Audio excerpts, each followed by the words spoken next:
we're recording. Hey everyone. So this call is going to be a bit different. We're going to start with me talking to Jason, who is been involved in few deals, and that will allow you to just see us live talking and to potentially just ask questions in the chat. So yeah, so Jason, thank you very much for doing that. I really appreciate how you've been doing. You Yeah, want to give maybe like a brief introduction about you, maybe your background, and kind of like feel free to share whatever you want. It's your call pretty much. So whatever you think could add value to everyone. okay. Well, I'm in the construction sector and I've had a lot of experience project management and managing a remodeling company. And, well, 2 years ago, I started my own company and I started just thinking big and really reinforcing some bigger goals. And then last year bought a commercial fencing company. And now I'm just about to close on another remodeling company and another fencing company and also a masonry company. Those are all lined up. Love it, man. Awesome stuff. That's beautiful. What are the numbers of those companies, especially those you're looking to buy or bought, if you don't mind sharing? Are we talking like Sure. 7-figure businesses or lower? Or Yeah. like what? Yeah. The fencing company, which I got last December, was bringing in about 300K EBITDA. Kind of a small business. EBITDA. But So what kind of revenues we're talking about? they're bringing in about 1.2 million. Nice. And that was a pretty good deal because the owner was just kind of very tired and ready to just get out, and he'd really held back the throttle on running the business. So just going in there and breathing a little bit of new life into it, it's pretty much doubled its revenue this year. That's Well, it has beautiful. more than Yeah. doubled it. What kind of things you think were? What were the most important thing you think that helped with doubling the revenues? Well, I think the first thing is you got to really maintain a lot of positivity in the business, and that hadn't really been there at all for a very long time. So, I just came in and just maintained a positive attitude about everything, not letting setbacks or minor failures disgruntle me or kind of upbraid anybody when they made mistakes. I just let them make the mistakes, encourage them to do better, and moved on. And just doing that in itself, a couple of people just blew off that were not people that I wanted there anyway. And I got some other good people to fill in their spots and have added several others too to maintain the delivery. So I think probably the main thing is just having a really positive attitude, because that makes such a big difference in helping other people to just stretch themselves and be willing to take some risks and take on more. It's all about people in the end of the day, isn't it? Definitely. Yeah, I love it. So, what were some of the challenges that you had with those deals, or maybe you want to start from the beginning? Like, how did you find those deals? They were from brokers, or you went out there This one, directly? And at the time when I was looking for a business to purchase, I didn't really know how to look for one. So I was just using brokers and looked at a lot of different ones and finally came back to this one because it was close by and seemed good. And I just went for it without really even knowing for sure if I knew what I was doing.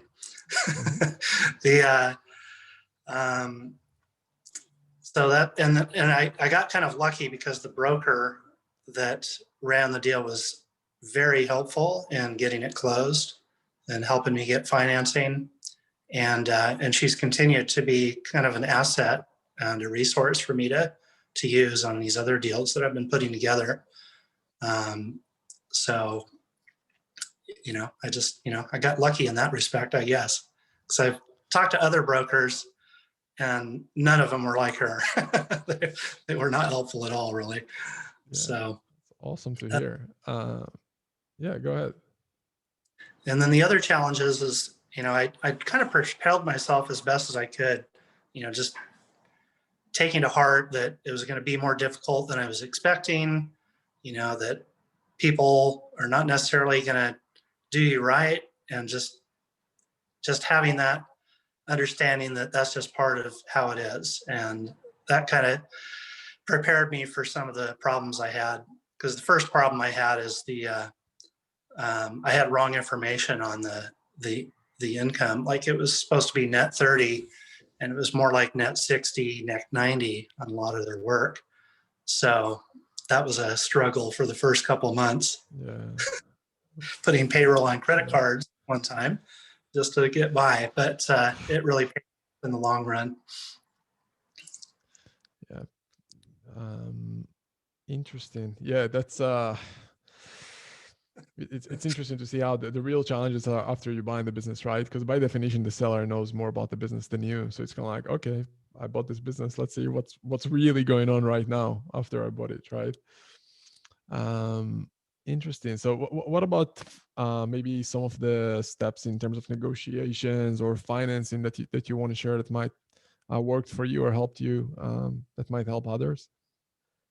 Well, since I'm in the U.S., I have the SBA loans available for some of these purchases, and that's been really successful. That's what I used to fund this one. The business, when I bought it, it had a property which I didn't buy at the time, so I had to move it after a few months, and I again used an SBA loan to purchase the property for less than 1.5% down. So, so if you have a good business, and you have a lot of enthusiasm and persistence on it, you can really sell it to funding agencies that'll get backed by the SBA. So that's been really helpful. And then I've contacted several other lenders, to start funding these other deals that I have going. And again, you just have to be very positive about what you want to accomplish and communicate that to them. And that carries a lot of weight, just as much as any of the financials and anything else. You just have to really sell them on yourself and what you want to do, and your own enthusiasm and persistence that you're going to bring to the table. Because in the end, they just want to know that you're going to pay them back.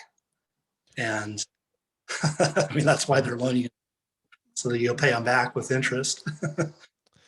Exactly. What did you do for the down payment? How much did they ask you for a down payment? 10%. 10% on. You just put it from your other business cash flow? Yeah, exactly. I'd been saving up for a while. So just, used my entire nest egg to. Yeah. On the What first. in terms of what in regards to advisors, accountants, lawyers? How did you work with those? Well, with this one, since I had the broker, it was really helpful. She helped set all that up. It was really dumbed down for me. I just had to keep giving her the documents she needed to keep funding it. Yeah. Sign all personal guarantees and all that, which I had no problem with, because I knew I could make it work. And accountants and lawyers, you know how they got paid, or she dealt with it as well? Like, they got paid on contingent fee, or after the deal, before the deal? It was all part of the deal. They got paid on. Beautiful. Yeah. Beautiful. Yeah, I'm sorry if it sounds like very basic questions. I just want to even show people that it's possible, right? Because many people are even doubting that it's even possible to get advisors to work with you on a contingent fee. So thank you for confirming that. Yeah.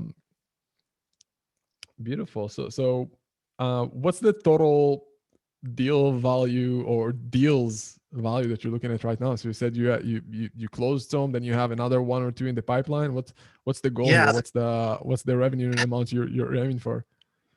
Well, the next one I'm going to close is another little remodeling company that does about 250,000 EBITDA per year, and that's just a little one. But that one is a owner financed. I'm putting zero money down.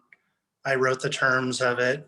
Very, very low interest rate to be paid out over 10 years. So, and I just brought in a lawyer and I just hired him to do it because it was so simple. It's just a couple $1,000 for the lawyer, and Yeah, I'm just love it. a few links on the contract, and we'll sign it this week. That's beautiful. What was your process negotiating that deal? Well, I knew that he wanted to sell his business because he wanted to retire. So I just talked to him directly about it.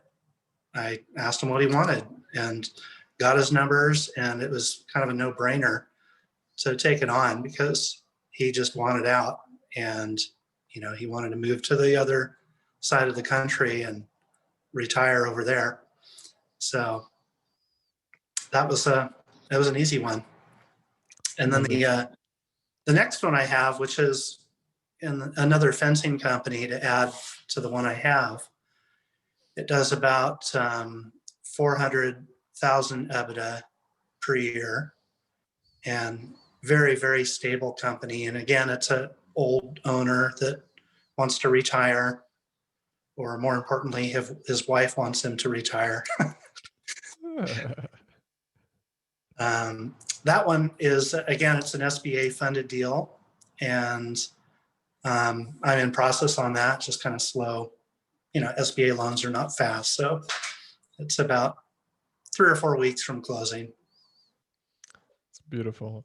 So what's the end goal here? You want to just continue to build and grow it forever, or you have like a number in mind, or like, you know what, when I get that number, I'll try to sell? What is your goal? Well, I'd like to get in eventually at least 10 million in EBITDA each year. In That's EBITDA? That's how much in revenues? That's like 100 or plus in that sector? Yeah. Well, about probably 50 million or so. 50. Yeah. So it's getting there. I mean, the next deal I have lined up is again straight to the owner. And it was funny because I was doing a fencing job for him, and I was just telling him about how I bought the business, and he thought that was interesting. And then he half jokingly said, "Oh, maybe I should sell you my business." And I nodded, said, "Yes, you should." So good. Love So it. that one's going to close right after I do this fencing company, and it does about 500,000 EBITDA per year. Wow. And so how do you sell them the seller financing deal structure? Well, basically, I just make it easy for them to get out. You gotta know what they want and then help them achieve it. So with the remodeling company, he wanted to move. He wanted somebody to carry on the business, and I provided that to him. So I provided him a route to that. So that's all there is to it. You just have to communicate and be willing to just step up and do what's right for the person. It's so important, right, to position yourself as someone who's not looking to buy a business, but someone who's looking to solve problems for the seller, right? Because that's what you're doing. Like those owners, they want to sell. They don't want to stay there, and you're doing them a favor for even talking to them in the first place. It's beautiful how simple you put it. What's your, I'm sure a lot of people are going to ask, how are you managing things day to day right now, and what's your plan moving forward when you're going to have all those businesses working together? Yeah, well, with the remodeling company, I already have a very good project manager that handles the day to day. So my plan for that is to add in a better sales team and a couple more people to help run things. And that's going well so far. And with the fencing companies, I already have a really good team, and I've kind of stabilized them more too, by giving them different rewards and incentives and bonuses and things that really, recognize that, okay, you're valuable, and, I want you to stay here. And this is, and really validate what they do. So with them, so with the fencing company, I really just need to get kind of a more high value operations manager, and it'll pretty much run itself. Right now, I'm doing a lot of work in that area personally, until that gets built up a little bit more. But it's pretty close. Love it. What's your plan? I know a lot of people will ask, what's your plan in terms of where are you going to find those people, or where did you find, even if the project manager wasn't part of the business, or what's your plan, I guess, moving forward to hire some of those people? Well, it's a funny thing because everybody I've ever worked with in construction always tells me how hard it is to find good people. So the first thing you have to do is you have to completely disagree with that idea, because if you accept that as a truth, then you won't find people. There are a lot of really good people out there, and you just have to be willing to go through some people to find those people, and really stick to your guns and your gut, about the people you interview, and you'll find the right person. I've interviewed a lot of people for different positions, and almost always it's really just relying on your gut instinct with the person of whether or not they're going to be a good fit for your company. And that gut check is it's as valid as any resume or anything the person could say. So trust your gut, because it's, So tell you, when you meet people, whether or not they're a good person or not. It doesn't take a long time to figure it out. so true. So true. Simple, eh? Easier said than done, but simple. Simple, not easy. Yeah. By the way, everyone, if you have any questions to Jason, we're gonna finish the interview in a few minutes. I just have last questions. So if you have questions to Jason specifically, put it in the chat, and then we'll go through them. And after that, I'll answer your questions that are not related to Jason's deals. So my last question, Jason, is if someone is on the fence or just struggling right now to get their first deal, what kind of advice would you give them? Well, I think the most important thing is to have the correct mindset when you're starting out. You have to have some personal goals that are large enough and interesting enough to yourself to create your own energy. And that was my problem before, is I had to have goals, but they were not big enough. So, it kind of fizzle out. You run into an obstacle to the goal, and it's like, oh, it's no big deal to give up on it, because it's not a big goal anyway. So I started setting really big, unrealistic goals, and just reinforcing, with affirmations, those goals, and persisting on doing that, because that emotional bank account will wear out much sooner than anything else. Having that persistence and having that positivity and just reinforcing that within yourself is the most important thing. From there, once you have that, it's a lot easier to talk to people. You'll start thinking of different solutions to problems. And, even like, signing up for the acquisitions.com was part of that. It's like, I didn't even know about it. I'd seen your videos on YouTube, Moran, and I thought, oh, that's already interesting. And I've always tracked Dan Pena, and like I knew there was a connection there. And, there's a lot of tools that you've put together that you can use to fill in all these little gaps. But bringing that mindset is probably the most important thing. I love it. Hey, I want to be really respectful of your time. I know you're busy and you have a lot of work. I don't know if you have any last notes to add to everyone. If you do, please feel free to share them. But otherwise, I would tell you thank you very much. Yeah, well, I think just do it. You just have to take a swing. Worst thing that will happen is you'd fail.